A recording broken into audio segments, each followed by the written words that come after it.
Remdesivir to Beximco will go live to Dhaka as Bangladesh is the first country to make a generic version of the COVID-19 treatment. Now, we've spoken about the drug Remdesivir quite a bit on this programme. It is, of course, the drug originally made to treat Ebola by the US giant Gilead Sciences that's been approved for use as a COVID-19 treatment. Well, now, for the first time, a generic version has been licensed. It's being made by Bangladesh's leading pharmaceutical firm, Beximco, and it is, of course, called Remdesivir. They will sell it privately for around $77 a vial, but it will give away free to state-run hospitals. We're live now to the Bangladeshi capital Dhaka and Beximco's Chief Operating Officer, Dr. Rabah Reza. Dr. Reza, very good to see you. So how many countries do you hope to export to initially? Thank you for having me, Ian, on your program. And basically, at this moment, we're not sure that how many countries we'll be exporting our products to, but we are receiving a number of queries from different parts of the world, and most of the places are basically the developing nations, and also we're getting requests from few European countries as well. But today we're very happy that we have been able to launch Remdesivir and made it accessible for the patients in Bangladesh. So the COVID-19 patients, the seriously ill patients, they can access this medicine. But as you say, that how many countries, as of now, we are not sure that how many countries will access this medicine. Is this quite a tricky compound to manufacture?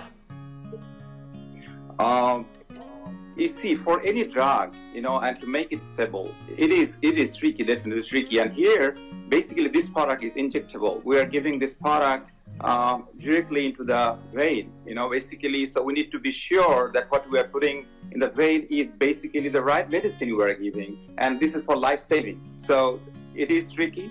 And the solubility of this product is tricky a little bit, but our scientists, they work day and night to make this happen, and we're very proud of that.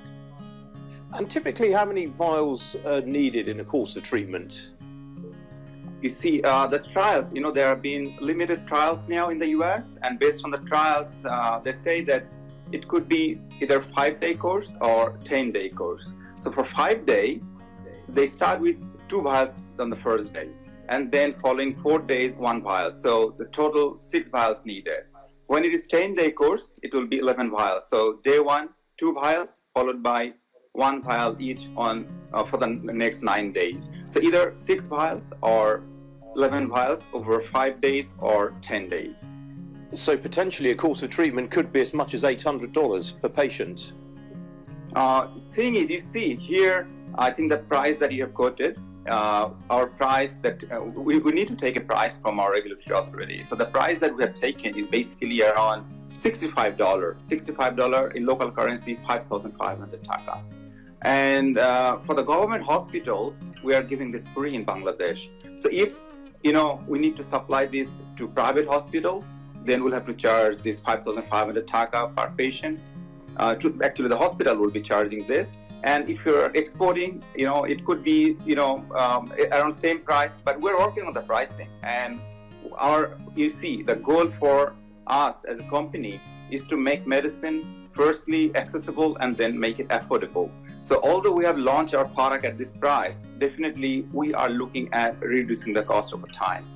So yes, you're right that at this moment per vial is $65, but that we live in a country where affordability could be a problem. So that is why our management has decided that we'll be giving this medicine free of charge to all patients being treated in the government hospitals. And basically in Bangladesh, most of the patients, the COVID-19 patients, are being treated in government hospitals. So you can say that virtually this medicine is free in Bangladesh. Okay, Dr. Reza, we have to leave it there. Thanks very much for joining me. Good to see you. Thanks for having me, yeah. Thank you. Bye-bye. Bye-bye.